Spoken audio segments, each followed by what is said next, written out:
এই মুহূর্তে ভারত ও পাকিস্তানের সংঘর্ষ বিরতি চলছে। উচ্চ পর্যায়ের আলোচনায় তার সময়সীমা বাড়ানো হলো। আগামী 18 মে পর্যন্ত ভারত ও পাকিস্তানের মধ্যে সংঘর্ষ বিরতি থাকবে, এমনটাই সিদ্ধান্ত নেওয়া হয়েছে। দুই দেশের director general of military operation ফের বৈঠকে বসবেন শীঘ্রই। আলোচনা হবে সংঘর্ষ বিরতি ও সেনা প্রত্যাহার নিয়ে। সূত্র মারফত এমনটাই জানা গিয়েছে। এই মুহূর্তে পাকিস্তান সম্পূর্ণ কোণঠাসা। একদিকে ভারতীয় সেনা, অন্যদিকে বলজ বিদ্রোহীরা।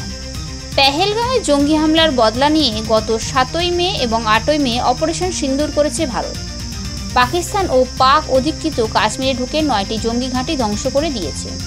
এরপর থেকেই সংঘর্ষ বিরতি লঙ্ঘন করে হামলা চালিয়েছে পাকিস্তান।